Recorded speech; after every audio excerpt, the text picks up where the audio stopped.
अस्सलाम वालेकुम to all of you. उम्मीद है कि आप सब खैरियत से होंगे। Welcome to our channel Knowledge In. जैसा कि आप जानते हैं हम 2024 में जो भी पेपर्स हुए हैं उनको डिस्कस कर रहे हैं। तो अभी तक हमने क्लब पेपर डिस्कस किया था मॉर्निंग टाइम का एंड इवनिंग टाइम का, ठीक है। तो उम्मीद है कि वो आप लोगों के लिए बहुत हेल्पफुल रहा होगा, आइडिया हो गया होगा आप लोगों को कि पेपर जो है वो किस तरह से आ रहा है, 5 पेपर में से कितना रिपीट हो रहा है, ठीक है। तो इस वीडियो में हम पीपीएससी के पेपर्स जो हुए हैं उनका जीके पोर्शन डिस्कस करेंगे, ठीक है। ये 2020 एमसीक्यूज़ होंगे डिफरेंट पेपर्स के। और ऐसा इस वजह से है क्योंकि जैसे कि यहाँ पे आप देख सकते हैं लेक्चरर का पेपर है मेल का। तो ये कोई स्पेसिफिक सब्जेक्ट के रिलेटेड लेक्चरर का पेपर होता है, तो 80% इसमें जो पोर्शन होता है ना वो उसी सब्जेक्ट के रिलेटेड होता है, ठीक है। बाकी 20% जो है वो जीके का होता है। तो इस वीडियो में डिफरेंट पोस्ट के पेपर में से सिर्फ जीके का पोर्शन जो है वो उठा के तो हम डिस्कस करेंगे ताकि हमें आइडिया हो जाए कि हमारी जो तैयारी है वो कहाँ पे है और जीके जो आ रहा है वो कितना पास पेपर्स में से आ रहा है, ठीक है।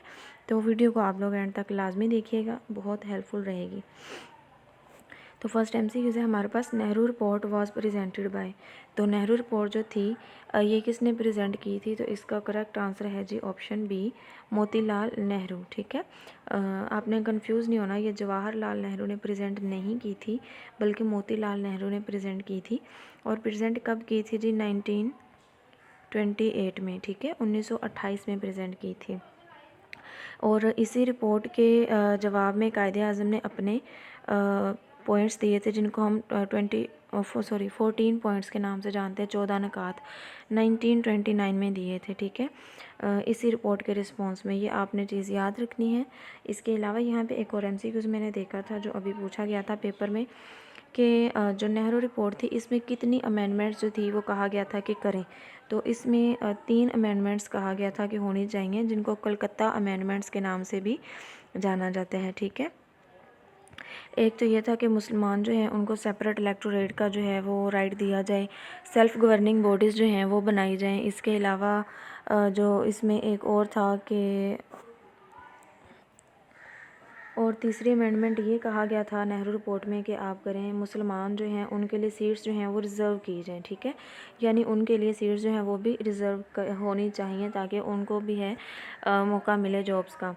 नेक्स्ट है जी, what is the minimum length of runway of javelin throw. तो जवेलाइन थ्रो जो है उसकी मिनिमम जो है लेंथ कितनी होती है, तो 30 मीटर होती है, ठीक है। और अभी जो जवेलाइन थ्रो में अरशद नदीम जो थे उन्होंने जीता है जी गोल्ड मेडल। तो उनकी आपने थ्रो याद रखनी है, 92.97 मीटर थी, ठीक है, उनको गोल्ड मेडल मिला है। तो ये आपने याद रखना है। और ये अभी जो ओलंपिक्स गेम हो रही हैं जिसमें उन्होंने गोल्ड मेडल जीता है ये पेरिस में हो रही हैं, ठीक है, जो फ्रांस का कैपिटल है। नेक्स्ट है द लार्जेस्ट आर्टिफिशियल फॉरेस्ट इन पाकिस्तान। पाकिस्तान के अंदर लार्जेस्ट आर्टिफिशियल फॉरेस्ट कितना कौन सा है, तो ये जी छांगा मांगा है, ठीक है। जंबर के पास पड़ता है, काफ़ी दफ़ा विज़िट किया, बट जिस तरह ये पहले घना जंगल था ना अब ये वैसा नहीं रह गया क्योंकि यहाँ पे भी डिफॉरेस्टेशन बहुत हो रही है। जंगल उतना ज़्यादा लगाया नहीं जा रहा जितना इसको काटा जा रहा है। तो बट फिर भी जो है ये इसी के पास है, एजाज़ इसी को हासिल है जी कि ये पाकिस्तान का लार्जेस्ट फॉरेस्ट है, मैन मेड फॉरेस्ट है, ठीक है, जिसको 2 भाइयों ने लगाया था जी, छांगा और मांगा उनके नेम थे। इस तरह करके अगर जाए ना छांगा मांगा तो पूरी इनकी स्टोरी भी लिखी हुई है वहाँ पे। नेक्स्ट है queen Victoria became the empress of India in. तो क्वीन विक्टोरिया जो थी वो कब बनी थी, तो इसका करेक्ट आंसर है जी ऑप्शन सी, 1876 में। अच्छा, नेक्स्ट एमसीक्यूज़ है, when Burma was separated from India. तो बर्मा जो था ये पहले इंडिया का पार्ट है, ठीक है। तो इंडिया से ये आज़ाद कब हुआ था, कब ये इंडिया से अलहदा हुआ था, तो ये 1937 में अलहदा होता है इंडिया से, ठीक है। और बर्मा जो है ये म्यांमार का पुराना नाम था। नेक्स्ट है what was the title of Allama Iqbal PhD thesis. तो अल्लामा इकबाल जो है उन्होंने पीएचडी कौन सी डिग्री मतलब उनकी थीसिस जो था वो उसका टाइटल हमने बताना है कि वो कौन सा था। तो उनकी पीएचडी जो थी वो थी development of metaphysics in Persia, ठीक है। ये एमसीक्यूज़ पास्ट पेपर में से है ये वाला भी, और 5th वाला एमसीक्यूज़ भी पास्ट पेपर में से है, ठीक है। नेक्स्ट है जी, अच्छा, इसमें ये जो रिकन्स्ट्रक्शन ऑफ रिलीजियस थॉट है ये इनकी बुक का नेम है, अल्लामा इकबाल ने बुक लिखी थी, ये भी पूछा जाता है। 7 पे MCQs है हमारे पास। Who was the ruler of Sindh then to whom Muhammad bin Qasim was defeated and became the first Muslim ruler to invade Indian territories. तो रूलर का सिंध कौन था जी? राजा दाहर था, जिसको मोहम्मद बिन कासिम ने शिकस्त दी थी, ठीक है। और 712 में मोहम्मद बिन कासिम ने सिंध को इन्वेड किया था। तो ये आपने याद रखना है। ये भी पास पेपर का MCQs ही है, ठीक है। तो इसी वजह से सिंध जो है इसको बाबुल इस्लाम भी कहा जाता है, ठीक है। Sindh is also known as Babul Islam, ये बार बार पूछा जाता है। अच्छा, उसके बाद नेक्स्ट MCQs है जी, एहसान दानिश की आप बीती का नाम क्या है? तो एहसान दानिश जो है उन्होंने अपनी जो ऑटोबायोग्राफी लिखी उसका नेम है जी जहान दानिश, ठीक है। फ़तह का मुतरातिफ है। फ़तह जी कंकर करना किसी चीज़ को, तो उसका हमने सिनोनिम बताना है। तो फ़तह का मुतरातिफ जो है वो है ज़फ़र, ठीक है। और इसका अगर एंटोनिम पूछा जाए, मुतज़ाद पूछा जाए, तो वो शिकस्त होगा।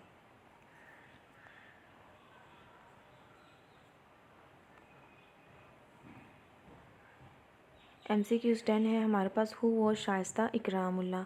तो ये पास पेपर का MCQs है, ठीक है। पास पेपर में काफ़ी दफ़ा पूछा गया कि बेगम शाइस्ता इकरामुल्ला जो थी वो प्रोफेशन के लिहाज से क्या थी? तो इसका जी आंसर है हमारे पास ए, पॉलिटिशियन थी, ठीक है। In which year the China attacked on India. कौन से साल में चाइना ने इंडिया पे अटैक किया था? तो 1962 में चाइना ने इंडिया पे अटैक किया था, ठीक है, जिसे साइनो इंडियन वॉर का नाम भी दिया जाता है। इसके अलावा चाइना के रिलेटेड क्वेश्चन पूछा जाता है कि पाक चाइना बाउंड्री अग्रीमेंट कब होता है? तो वो 1963 में होता है, ठीक है।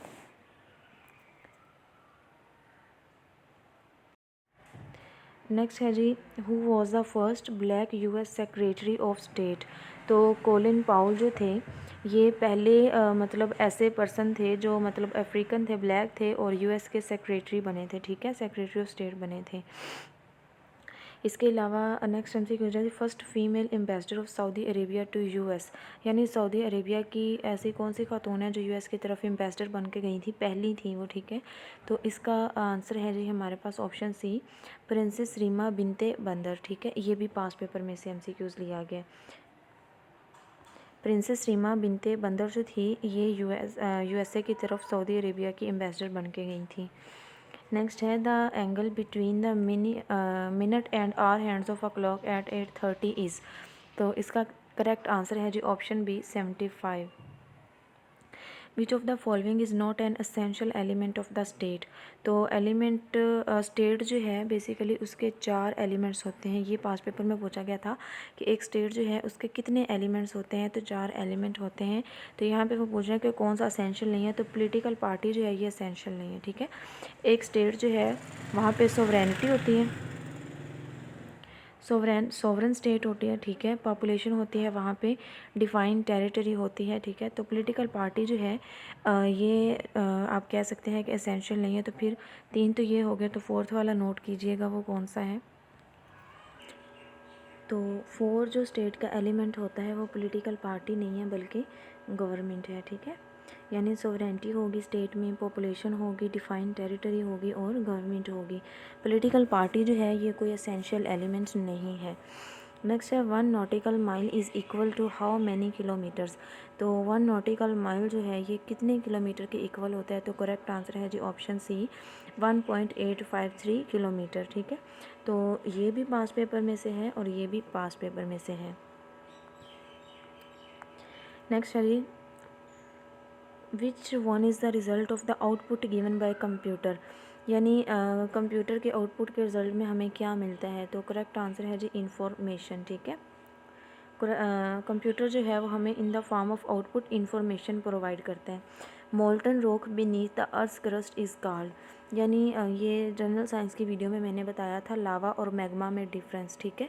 तो इसका करेक्ट आंसर है जी ऑप्शन ए, मैग्मा। अब देखें रॉक्स हैं, ठीक है, वो मेल्ट हो गई हैं, लेकिन ये देखें ये अर्थ क्रस्ट है फॉर एग्जांपल, यहाँ पे सारी रॉक्स चट्टानें मौजूद हैं। टेम्परेचर हाई होने की वजह से वो मेल्ट हो गई हैं, ठीक है, लेकिन वो इस अर्थ क्रस्ट को तोड़ के बाहर नहीं निकली बल्कि इसके नीचे ही रह गई हैं, तो वो मैग्मा होगा, ठीक है। लेकिन अगर इसका टेम्परेचर बहुत ज़्यादा ही हाई हो गया है और इसने अर्थ क्रस्ट को तोड़ के ये रॉक्स बाहर निकल आई हैं, तो उसे हम लावा कहते हैं, ठीक है। ये थोड़ा सा आपने याद रखना है। नेक्स्ट है package of enzyme bounded by a membrane card. तो ये जनरल साइंस का एमसीक्यूज़ है, ठीक है। तो इसका करेक्ट आंसर है जी ऑप्शन बी, गोल्जी अपरेटस। यानी गोल्जी अपरेटस जो है ये आप कह सकते हैं कि मेम्ब्रेन्स होती हैं और इन्होंने एंजाइम्स वगैरह जो है वो बनाने होते हैं, ठीक है। और राइबोसोम जो है इसके बारे में पूछा जाता है। तो राइबोसोम जहाँ पे भी आएगा आपने याद रखना है कि राइबोसोम का एक ही काम है, प्रोटीन बनाना, ठीक है। और एंडोप्लाज्मिक रेटिकुलम जो है ये भी नेटवर्क है मेम्ब्रेन्स का। इसकी दो टाइप्स होते हैं, ठीक है। एक होती है रफ एंडोप्लाज्मिक रेटिकुलम और एक होती है स्मूथ एंडोप्लाज्मिक रेटिकुलम, ठीक है। अब देखें जो रफ एंडोप्लाज्मिक रेटिकुलम है ना, ये इस तरह करके नेटवर्क होता है चेंज का। इसके ऊपर इस तरह ना दानेदार राइबोसोम लगे होते हैं। तो क्योंकि यहाँ पे राइबोसोम मौजूद है तो इनकी स्ट्रक्चर जो है वो रफ होती है, ठीक है। तो राइबोसोम मौजूद है तो सिंपल आपने याद रखना है कि प्रोटीन बनेगी। स्मूथ एंडोप्लाज्मिक रेटिकुलम जो है यहाँ पे राइबोसोम्स मौजूद नहीं होते, ठीक है। तो यहाँ पे प्रोटीन नहीं बनेगी। और स्मूथ एंडोप्लाज्मिक रेटिकुलम लिपिड के मेटाबॉलिज्म में हेल्प करते हैं, ठीक है। तो ये आपने थोड़ा सा याद रखना है, ये एमसीक्यूज़ पूछा जाता है। नेक्स्ट है query can be use to select data from. तो इसका करेक्ट आंसर है जी option C, both A and B. Single tables and multiple tables दोनों में यूज़ कर सकते हैं। तो ये जी 20 एमसीक्यूज़ थे जिसमें हमने देखा कि काफ़ी एमसीक्यूज़ जो थे वो पास पेपर में से लिए गए थे। तो अगर हम पास पेपर को अच्छे से प्रिपेयर कर लें तो हमारा पेपर जो है वो अच्छे मार्जिन से पास हो सकता है। नेक्स्ट हम डिस्कस करेंगे जी इसमें BS 17 स्केल का नेक्स्ट पेपर है, इंग्लिश का पेपर था। तो 80% जो इसमें सिलेबस था वो इंग्लिश का ही था और बाकी 20% जीके था, ठीक है। तो अभी के लिए हम जीके डिस्कस करेंगे। अच्छा जी, तो इसमें फर्स्ट एमसीक्यूज़ है जनरल साइंस का, cataract is a disease of. तो कैटरैक्ट जो है ये आँख की बीमारी है, ठीक है, जिसको हम कहते हैं ना सफ़ेद मोतिया, ये वही है, कैटरैक्ट उसी का नेम है, ठीक है। नेक्स्ट है इन विच, अच्छा एक और याद रख लीजिएगा एमसीक्यूज़ यहाँ पे, थ्रोट। तो ग्लेहड़ जो है ना, ग्लेहड़ जो किस वजह से होती है, आयोडीन की डेफिशिएंसी की वजह से होती है। तो वो गले की बीमारी होती है, ये भी एमसीक्यूज़ आया हुआ है, ठीक है। In which country the Statue of Unity is located. तो इसका करेक्ट आंसर है जी option D, India. Statue of Unity जो है वो इंडिया में मौजूद है, ठीक है। स्टैचू ऑफ लिबर्टी कहाँ पे मौजूद है ये अभी हमने डिस्कस किया था क्लब पेपर में, तो आपने मुझे बताना है कमेंट में, ठीक है। अच्छा, इसके बाद आपने याद रखना है जी twin tower, residential twin tower के बारे में पूछा जाता है। रेजिडेंशियल ट्विन टावर्स जो हैं वो कहाँ पे मौजूद हैं, तो ये इंडिया में मौजूद हैं, ठीक है। रेजिडेंशियल ट्विन टावर भी इंडिया में ही मौजूद हैं। नेक्स्ट एमसीक्यू है विच की is used for help in power point. तो पावर पॉइंट में हेल्प के लिए F1 की यूज़ की जाती है, ठीक है। नेक्स्ट है dash responsible for the communication system of body. यानी बॉडी के अंदर जो कम्युनिकेशन सिस्टम है वो कौन करवा रहा होता है, तो इसका करेक्ट आंसर है जी नर्व्स, ठीक है। फॉर एग्ज़ाम्पल मैं आपको अगर एग्ज़ाम्पल दूँ कि एक है जी हमारे पास इस तरह कोई पतीली वगैरह है, ठीक है, इसमें पानी गर्म पड़ा हुआ है या खाना बन रहा है, तो इसमें हमने इस तरह स्पून एक रखा हुआ है, इसके नीचे जी आग जल रही है जो कॉन्स्टेंटली इस पानी को या खाने को हीट अप कर रही है। अब क्या होता है, यहाँ से हीट जो है वो ट्रांसफ़र होती रहती है और ये चम्मच जो है ये फुल गर्म हो जाता है, ठीक है। अब हमें याद भूल जाता है और हम क्या करते हैं, अगर इस चम्मच को हम टच करते हैं और हमारा हाथ जलता है तो विद इन नैनो सेकेंड्स हम क्या करते हैं, अपने हाथ को पीछे खींचते हैं, ठीक है। ये सारा किस वजह से हुआ, नर्व्स की वजह से हुआ। हमें पता चला कि कोई गर्म चीज़ है जिससे हमें नुकसान हुआ है, हीट हमें फील हुई है, तो हमने अपना हाथ पीछे खींचा। पीछे क्यों खींचा, कि हमें ब्रेन ने सिग्नल दिया कि आपने किसी गलत चीज़ को टच कर लिया है, ठीक है। तो ये चीज़ें जो हैं सारी ये नर्व्स की वजह से होती हैं। इतने नैनो सेकंड्स में नर्व जो थी वो फटाफट जाती है जी ब्रेन के पास। ब्रेन जो है वो हमें सिग्नल देता है वापस कि अपना हाथ जो है वो पीछे खींच लें, ठीक है। तो ये सारा जो है बॉडी के अंदर जितनी भी कम्युनिकेशन हो रही होती है वो नर्व्स के ज़रिए होती है। और एक और चीज़ आपने याद रखनी है कि हमने ये जो रिस्पॉन्स किया है, यानी गर्म चम्मच को टच करने के बाद हमने अपना हाथ पीछे खींचा है, इस रिस्पॉन्स को हम नाम देते हैं स्टिमुलाई का, ठीक है। स्टिमुलाई का नाम देते हैं। ये टर्म याद रखनी है, ये पूछी जाती है, ठीक है। सिंपल एक और एग्जांपल दूँ तो आपने सनफ्लावर देखा होगा, सूरजमुखी का फूल। अब जैसे ही सुबह सूरज जो है वो निकलता है तो क्या होता है, जिस साइड पे सूरज की डायरेक्शन होती है, जो सनफ्लावर्स होते हैं उनकी डायरेक्शन जो है वो बिल्कुल सूरज की तरफ होती है, ठीक है। जिस जिस तरफ सूरज मूव करेगा इन फूलों की डायरेक्शन जो है उसी तरफ मूव करती है। और शाम को जब सूरज गुरूब होता है तो ये फूल जो हैं ये भी इस तरह मुरझा के नीचे की तरफ टर्न हो जाते हैं। तो ये भी क्या होते हैं कि इसे कहते हैं कि फ़ोटो रिसेप्शन, या आप कह सकते हैं कि सूरज की रोशनी की तरफ ये जो रिस्पॉन्स कर रहे हैं, ठीक है।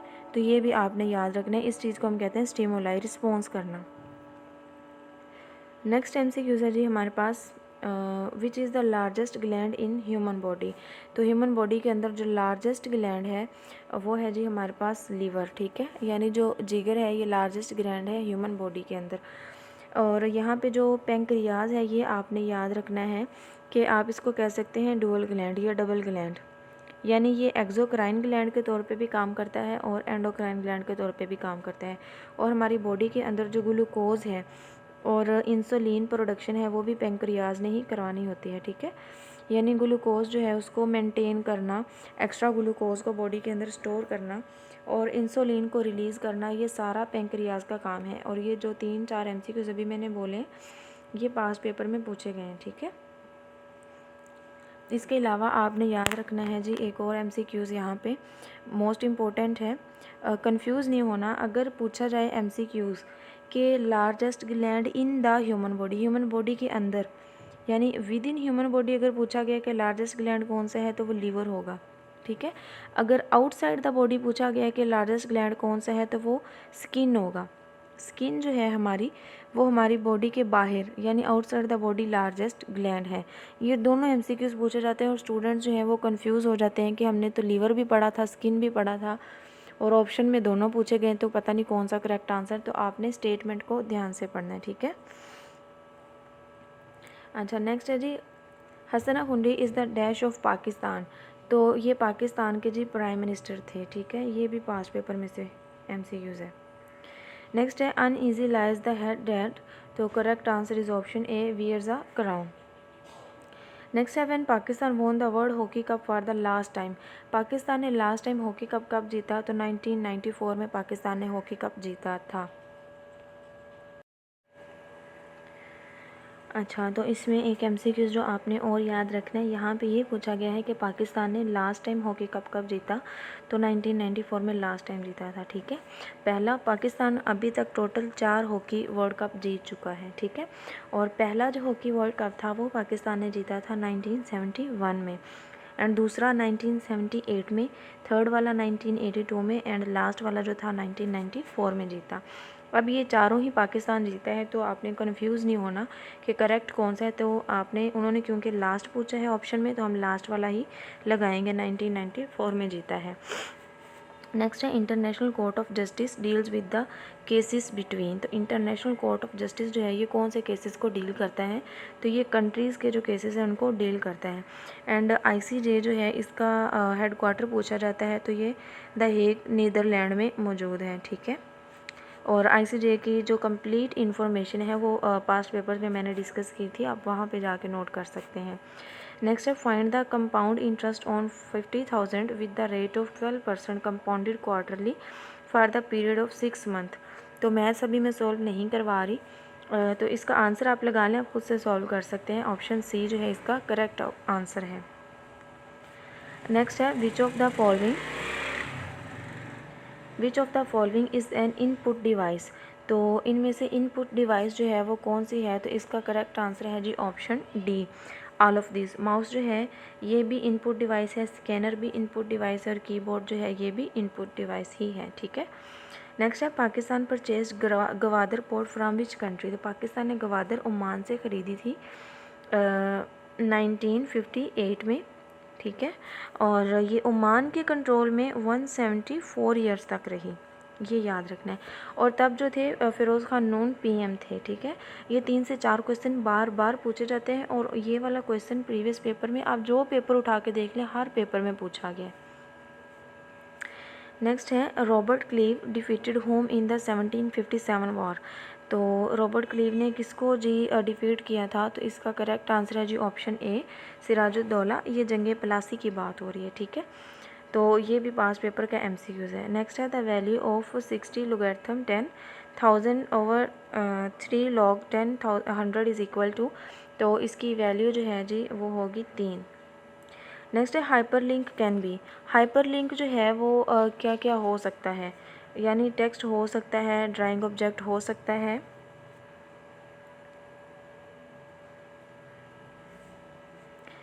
इमेज भी हो सकता है, ठीक है। तो ऑल ऑफ दिस जो है इसका करेक्ट ऑप्शन है, आंसर है कि हाइपरलिंक जो है वो इमेज भी हो सकता है, टेक्स्ट भी हो सकता है, और थर्ड वाला ऑप्शन जो दिया वो भी हो सकता है। तो ऑल ऑफ दिस जो है इसका करेक्ट आंसर है, और ये भी पास पेपर का MCQs है, ठीक है।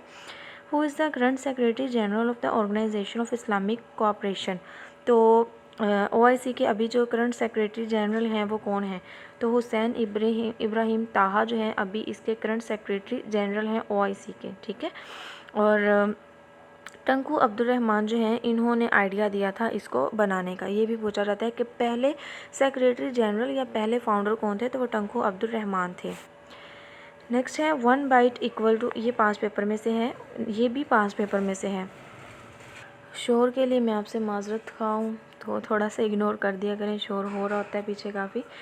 अच्छा, तो 1 बाइट इज़ इक्वल टू, तो इसका करेक्ट आंसर है जी हमारे पास 8 बिट्स के इक्वल होता है। ये पास पेपर का MCQs है, ठीक है। नेक्स्ट है in a computer process data is known as.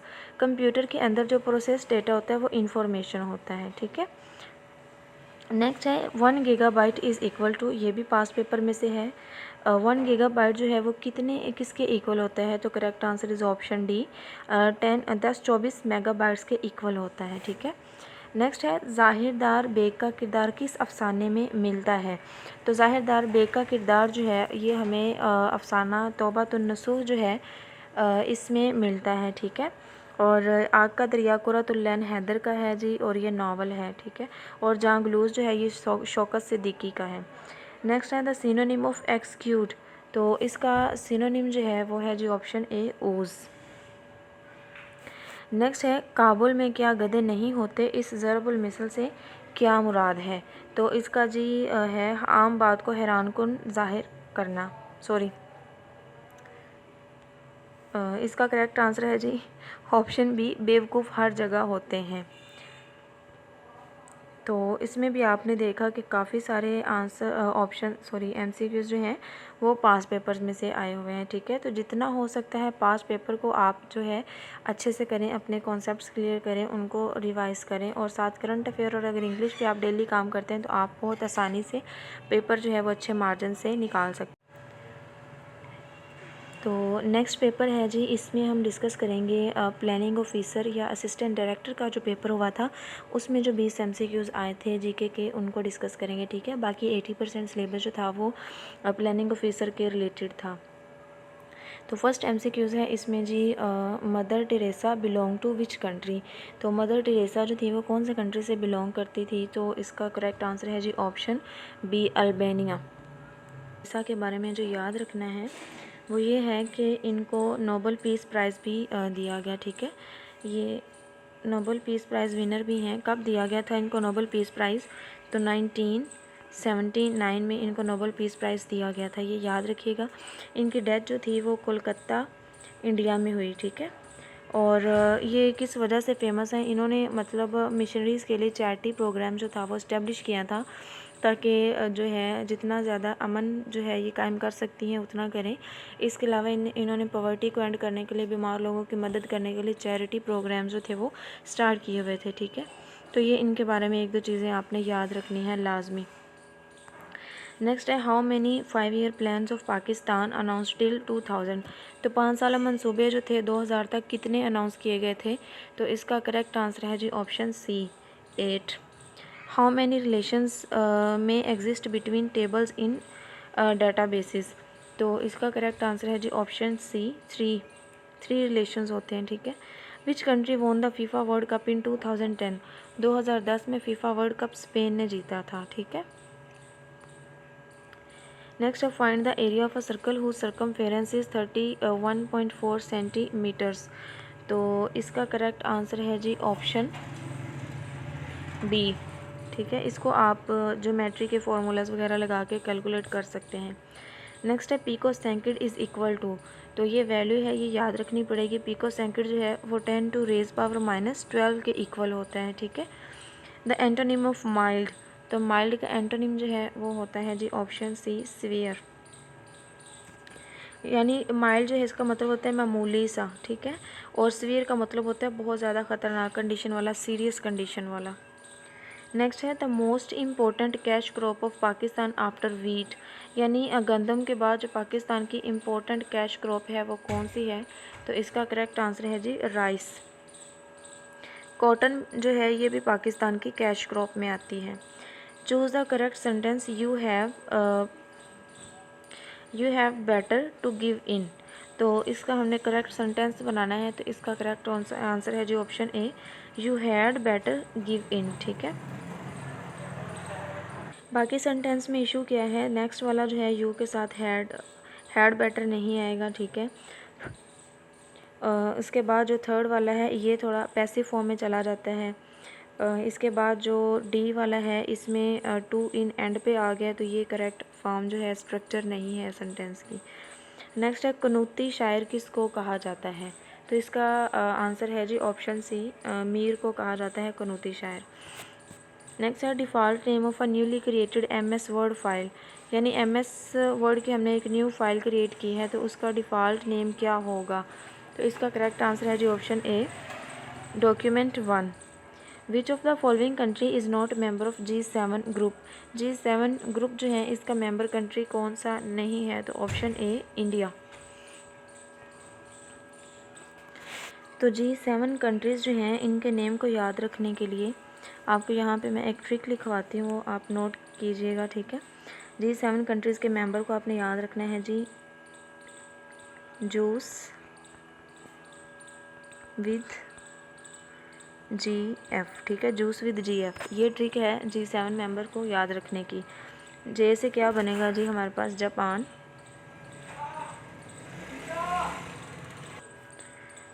You से हमारे पास बनेगा USA, आई से बनेगा जी इटली। ठीक है, और सी से बनेगा कनाडा, ई से बनेगा हमारे पास इंग्लैंड, जी से बनता है जी जर्मनी, एंड एफ से फ्रांस। ठीक है, तो जूस विद GF जो है ये एक ट्रिक है G7 मेंबर कंट्रीज़ को याद करने की। अब इसमें देखिए कनाडा, फ्रांस और कनाडा, US और जापान ये मेंबर हैं, और उन्होंने पूछा है कि कौन सा मेंबर कंट्री नहीं है, तो इंडिया जो है ये मेंबर कंट्री नहीं है। नेक्स्ट है 1 और 1 11 कवायद की रूह से क्या है, तो इसका करेक्ट आंसर है जी ऑप्शन बी, ये ज़रबुल मिसल है। ठीक है, ये पास पेपर में से है। Which city of Pakistan is called Manchester of Pakistan, तो मैनचेस्टर ऑफ पाकिस्तान जो है ये फैसलाबाद को कहा जाता है। इस वीडियो में पाकिस्तान के जो कंट्रीज़ हैं उनके पाकिस्तान के जो सिटीज़ हैं उनके निकनेम करवाए हुए हैं मैंने। ठीक है, लाहौर जो है इसको ज़िंदा दिलाने पंजाब कहा जाता है, या हार्ट ऑफ पाकिस्तान कहा जाता है। कराची जो है इसको पेरिस ऑफ एशिया कहा जाता है। ठीक है, इसके अलावा इस्लामाबाद जो है इसको कहा जाता है जी, इस्लामाबाद जो है इसको ब्राज़ीलिया ऑफ पाकिस्तान कहा जाता है। ठीक है, तो ये आपने इनके निकनेम याद रखने हैं। नेक्स्ट है विच UN agency deals with hunger, तो UNO की कौन सी एजेंसी है जो हंगर के साथ डील करती है, तो इसका करेक्ट आंसर है FAO, the food and agricultural organisation. और ये बनी कब थी, ये भी बार बार पूछा जाता है। तो फूड एंड एग्रीकल्चरल ऑर्गेनाइजेशन जो थी ये 1945 में बनी थी। ठीक है, और इसका हेड क्वार्टर जो है वो रोम में है। ठीक है, जो इटली का कैपिटल है। ये आपने याद रखना है, ये वाले MCQs ये बार बार पूछे गए हैं प्रीवियस पेपर्स में। नेक्स्ट है the sun is at an average distance of about million kilometre away from the earth, यानी सन का और अर्थ का जो डिस्टेंस है वो कितना है, तो इसका करेक्ट आंसर है जी ऑप्शन बी 150 मिलियन। नेक्स्ट है फ़ारूक लगारी dissolve the Benazir Bhutto government on which date, तो फ़ारूक लगारी जो थे उन्होंने बेनज़ीर भुट्टो की जो गवर्नमेंट थी उसको 5 नवंबर 1996 में डिज़ोल्व किया था।